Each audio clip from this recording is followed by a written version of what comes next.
Direct নকলেও আমাৰ কৰ্মী আছে, কাৰোবাক কৈ দিব যে আমাক তেওঁলোকে এনেধৰণে কৈছে। তাৰ বিহিত ব্যৱস্থা আমি ল'বলৈ সাজু আছোঁ। ল'ম নল'ম? গতিকে মই বেছি দীঘলীয়া নকৰোঁ। সকলোকে আজি সভালৈ আহিছে, আমি আন্তৰিকতাৰে সকলোকে অনুৰোধ জনাইছোঁ। বিধায়ক মহোদয়ক আমি নিৰ্বাচনৰ প্ৰাৰ্থী ইতিমধ্যে ঘোষণা কৰিলোঁ। দলে আমাৰ বিধায়ক মহোদয়ক আগতীয়াকৈ ঘোষণা কৰিছে।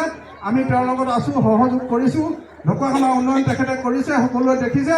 আজি এই যে ইয়াতে বহিছোঁ, আপোনালোকে যিসকলে ঢকুৱাখানাৰ কথা জানে বা অলপ অগ্ৰজ ডাঙৰ, তেওঁলোকে জানে এই সিপাৰৰ পৰা ইয়াতে পানী আমাৰ 3 মাহমান পানী বাগৰি থাকে সিফালৰ পৰা এফালে, হয় নহয়?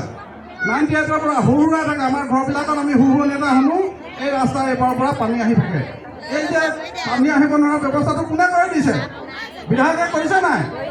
মথাউৰি কোনে বান্ধি দিছে?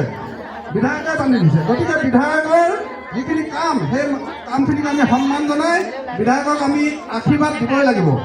আশীৰ্বাদৰ বিনা আমাৰ গতি নাই। আপোনালোকে আশীৰ্বাদ দিব, বিধায়কে কাম কৰিব। ইয়াতে আমাৰ চৰকাৰৰ লোন খাই আমি যদি চৰকাৰৰ বিৰোধিতা কৰোঁ,